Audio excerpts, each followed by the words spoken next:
महालक्ष्मी पूजन, दीपावली का अवसर आ रहा है, धनतेरस, रूप चौदस, दीपावली, पड़वा मतलब गोवर्धन पूजन और 5वां दिन भाई दूज यम द्वितीया। 5 दिन तक लक्ष्मी महारानी आपके घर में रहेगी, आप उसकी आराधना करना, कैसा स्मरण करना चाहिए, लक्ष्मी को हम कैसे रिझा लें। शंकर भगवान ने गाय के गोबर को आशीर्वाद दिया, लक्ष्मी तो गाय के गोबर में बैठी है, इसलिए जिसका आंगन, जिसका पूजन का स्थान गाय के गोबर से लीपा जाएगा, उसके घर में संपदा की कमी नहीं आएगी, लक्ष्मी का निवास है। ये झाड़ू को अपन लक्ष्मी पूजन के दिन पूजन करते हैं, धनतेरस के दिन खरीदते हैं, रखते हैं, पूजन करते हैं, या अच्छे दिन देखकर उसको लाते हैं। केवल 5 दिन बताए हैं, परंतु उसमें अपन 3 दिन मान्य करो जिस दिन झाड़ू नहीं खरीदी है। एक अमावस्या, दूसरी एकादशी और तीसरी पूर्णिमा।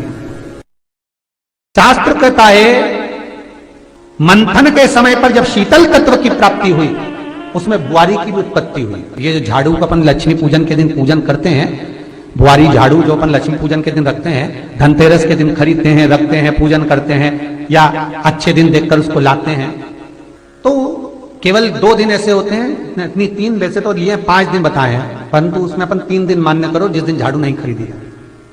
एक अमावस्या, दूसरी एकादशी और तीसरी पूर्णिमा।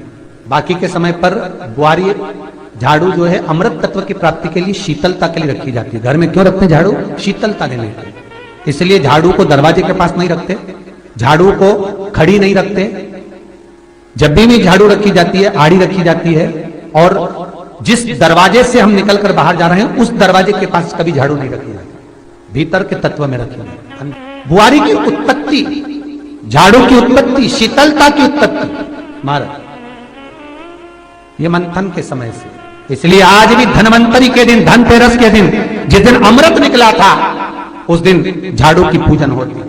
कई लोग करते आते हैं, और कई लोगों को अभी भी ये ज्ञात नहीं कि झाड़ू क्यों पूजी जाती है, झाड़ू तत्व का पूजन क्यों किया जाता है, क्यों धनतेरस के दिन लेते, क्यों पूजन करते, क्यों लोगों को मिलेगा। पहला होता है पणती दिया। ये पणती दिया मट्टी का दीप, जिस दीप के अग्रभाग को थोड़ा सा बड़ा कर दिया जाता है, उसको पणती दिया कहते हैं।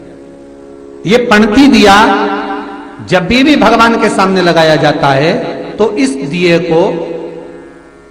को सम्मुख में जब रखा जाता है, तो दिए का जो लोकी मुख होता है वो अपनी ओर होना चाहिए।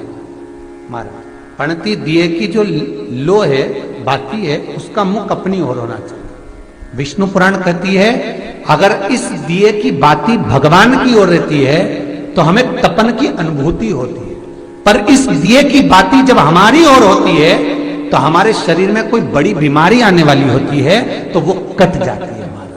पणती विष्णु पुराण में दूसरा दीप कहा गया है निरांजन दीप। विष्णु पुराण में दूसरे दीप का वर्णन निरंजन दीप। जिस निरंजन दीप में महाराज आपने देखा होगा डमरू जैसी आकृति होती है। अगर चैनल पे कथा देख रहे होगे तो इनके पास में अगर होगा तो अवश्य दिखाएंगे। निरंजन, इस निरंजन दीप में डमरू की आकृति होती है, रखने का भाग और ऊपर का भाग इस तरह से, और ऊपर उसमें दिए लगाए के लिए बाती का स्थान रहता है। किसी किसी में 5 कंगूरे होते हैं, किसी किसी में 6 कंगूरे होते हैं। इसको निरंजन दीप कहते हैं। महाराज विष्णु पुराण के 5वें अंश में लिखा गया निरंजन दीप भगवान के सम्मुख में राइट भाग में लगाया जाता है। भगवान का जो स्थान होता है, भगवान का जो मंदिर होता है, तो भगवान का राइट, आपका होगा लेफ्ट, क्योंकि आप भगवान के सामने बैठोगे तो भगवान का राइट, आपका लेफ्ट। तो आप जब लगाएंगे तो आप लेफ्ट में लगाएंगे, आपका लेफ्ट होगा, और भगवान का वो भाग राइट कहलाएगा। तो भगवान के सीधे हाथ की ओर लगता है। माना निरंजन, निरंजन दीप कभी भी तेल का नहीं लगता। माना निरंजन दीप कभी भी तेल का नहीं लगेगा।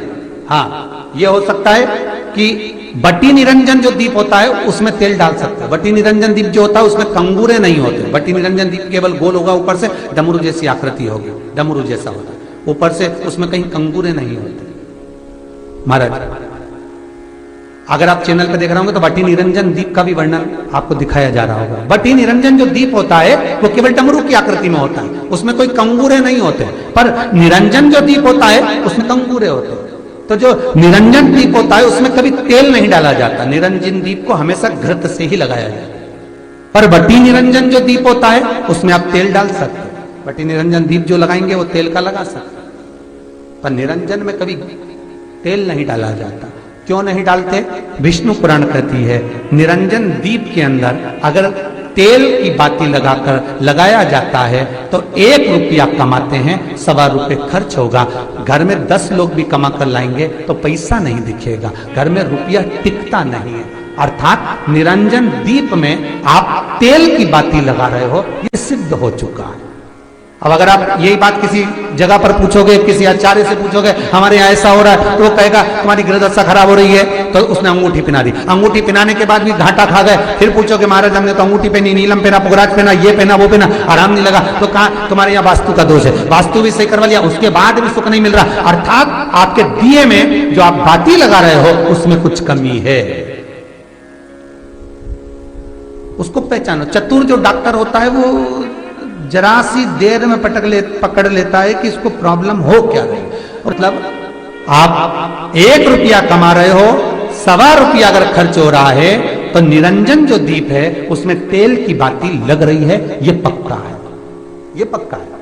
मतलब घर में पैसा टिक नहीं है, पैसा आ तो बहुत रहा है, बहू भी कमा रही, बेटा भी कमा रहा। निरंजन जो दीप है, निरंजन दीप जिसमें ऊपर कंगूरे बने रहे 5, 6, 7 डमरू की आकृति का रहता है, पर उसमें कंगूरे बने रहते निरंजन, उसमें जरूर आप तेल डालकर जला रहे हो, इसलिए धन दिख नहीं रहा, संपदा दिख नहीं रही, वैभव दिख नहीं, उसमें केवल घी की ही बातें हैं। और महाराज बटी निरंजन जो दीप होता है उसके अंदर आप तेल डालकर जला सकते हो। बटी निरंजन जो दीप होता है ये आप किसी भी स्थान पर लगाओगे, सबसे पहले पितृ इससे भाग ग्रहण करते हैं, देवता को देते हैं, देवता उससे भाग ग्रहण कर कुबेर को प्रदान करते हैं, कुबेर उससे भाग लेकर शिव को प्रदान करता है। भगवान शंकर बटु भैरव को कहकर घर का उद्धार करते हैं, इसीलिए इसको कहते बटी निरंजन। इसमें कंगूरे नहीं होते महाराज।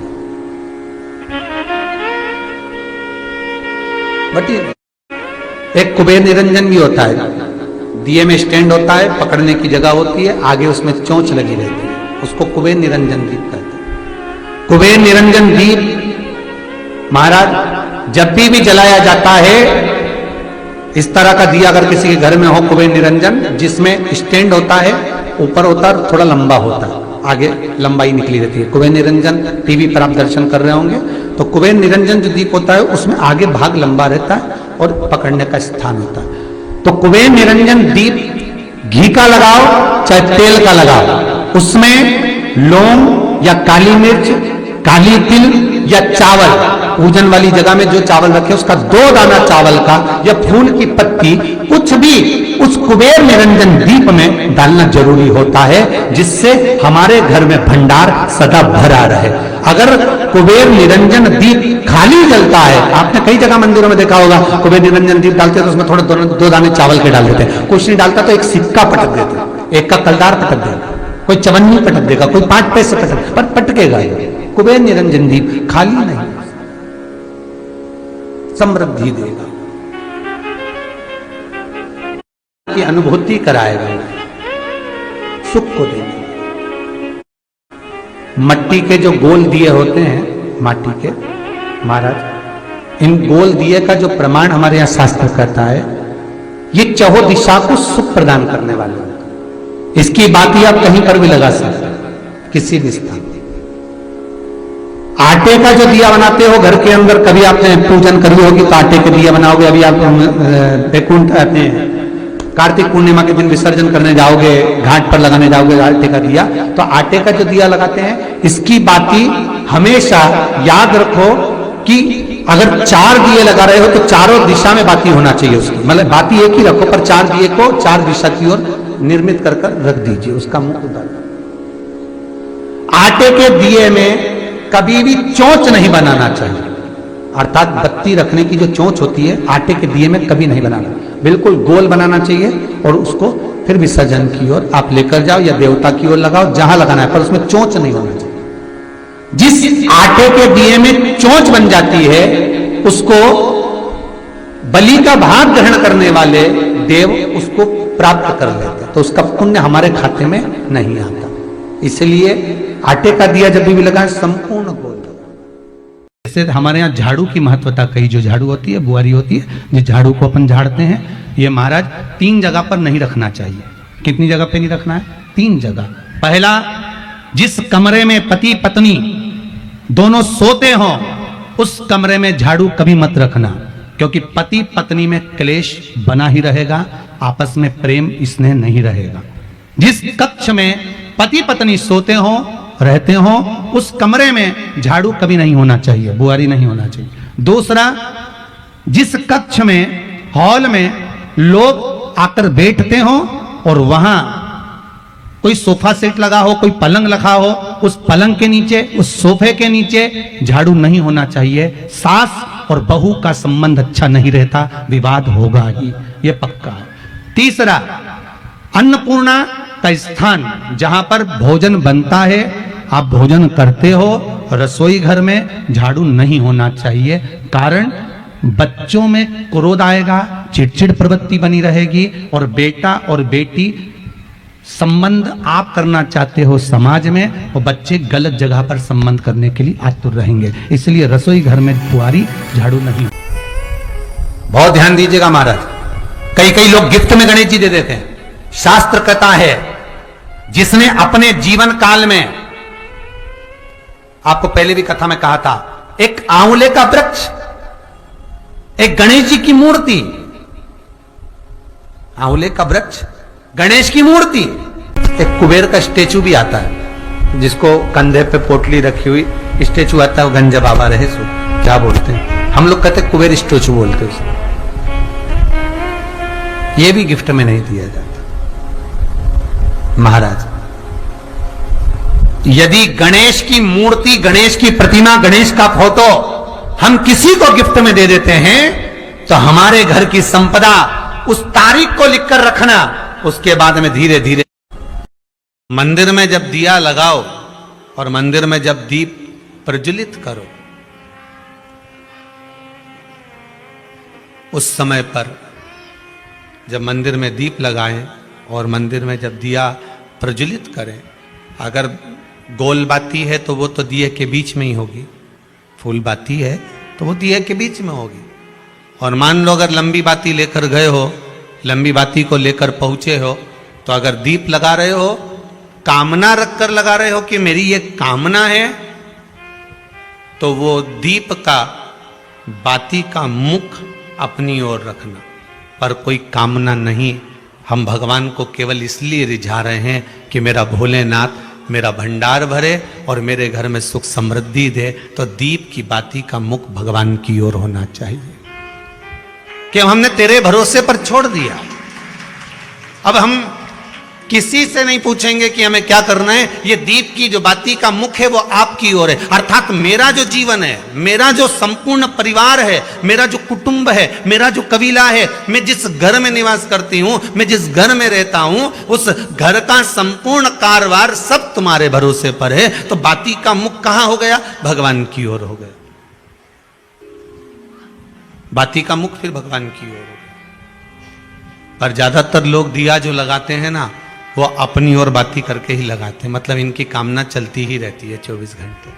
कुछ कुछ कामनाएं इनकी जागरूक रहती है, इनकी कामनाएं निरंतर रहती है। पर उस बाती में जब आप अपना संपूर्ण परिवार, संपूर्ण अपने परिवार का, दुकान हो, धंधा हो, व्यापार हो, व्यवसाय हो, चाहे आप जितना भी कार्य कर रहे हो, फैक्ट्रियां चला रहे हो, वो सब अपने भगवान के भरोसे पर दे दिया, भगवान की ओर दे दिया। तो इसका मतलब ये नहीं है कि बाती का मुख भगवान की ओर हो तो तुम भगवान के बिल्कुल करीब में बाती का मुख कर लगा दो और भगवान को मालूम पड़े चोट लग जाए, ऐसा भी नहीं।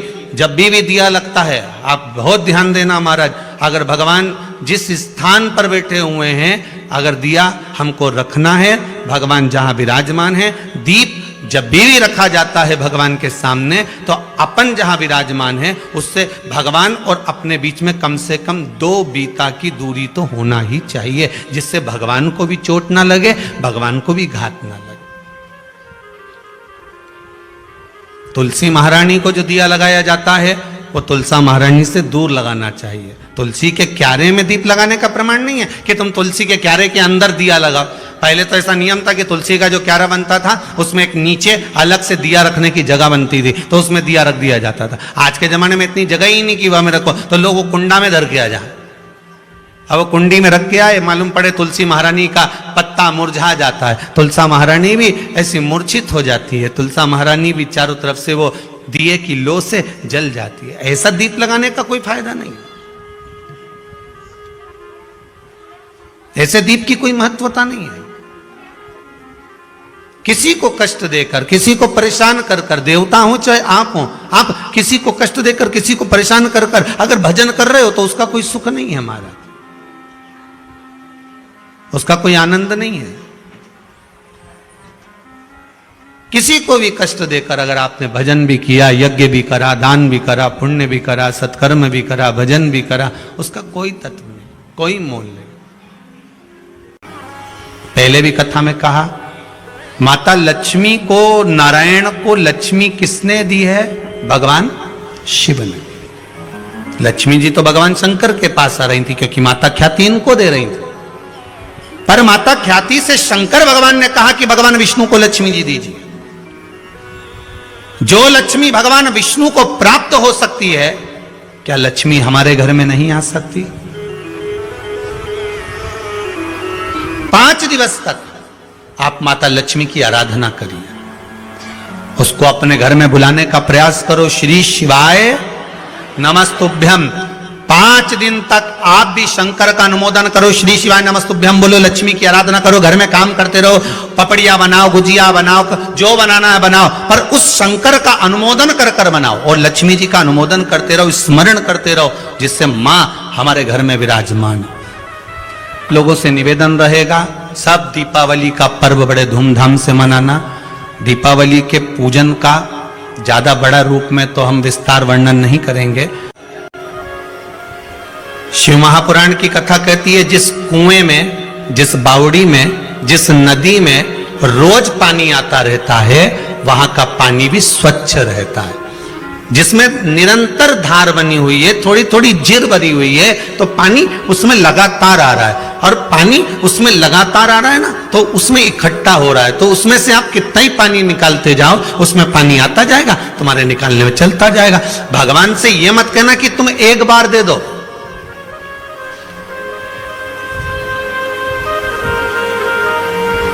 भगवान से आपको यह नहीं कहना है कि तो आप एक बार दीजिए, आप तो भगवान से बारंबार विनती कर कर जाओ। ये सारस्वत जी तो लगे कि हमें 12 साल की कथा दे दो, हर साल दे दो। ये यहाँ पर विसावणिया जी बैठे हुए हैं कि कथा पोरबंदर की भी दे दो।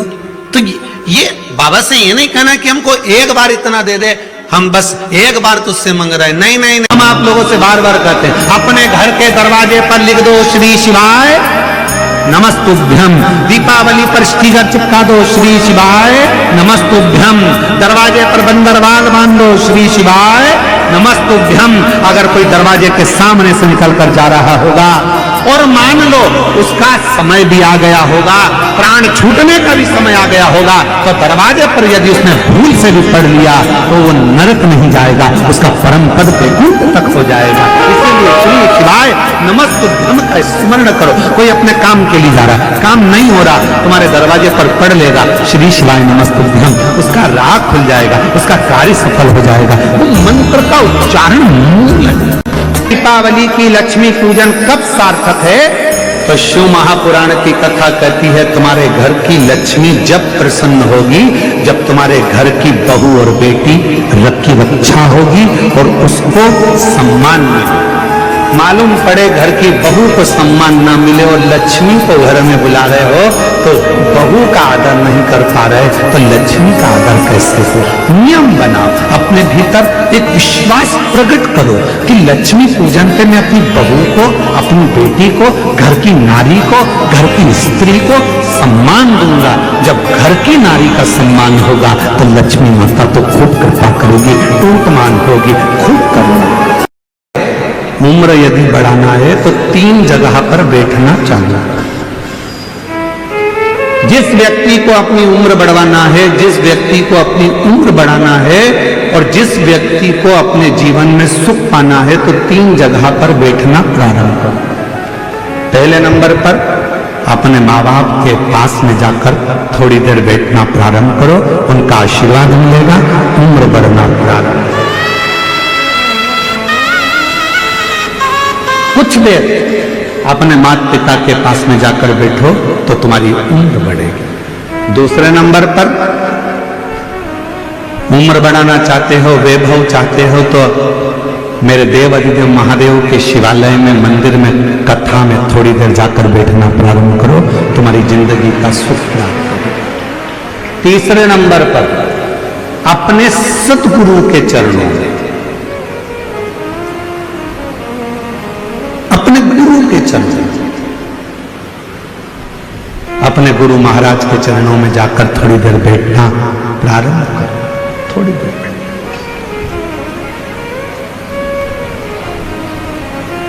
3 जगह पर बैठने पर व्यक्ति कभी खाली नहीं उठता। 3 जगह पर बैठने पर व्यक्ति कभी खाली नहीं उठता। पहले नंबर पर है माता पिता के चरणों में बैठेगा तो कुछ ना कुछ लेकर उठेगा, भले वो आशीर्वाद लेकर उठे चाहे कुछ लेकर उठे।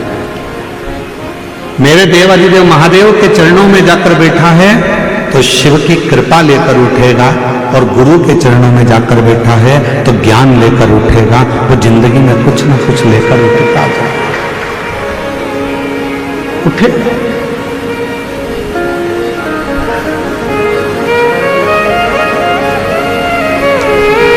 आज के व्यक्ति के पास में सब कुछ है। ऐसा कोई व्यक्ति नहीं जिसकी जिंदगी में भगवान ने धन नहीं दिया।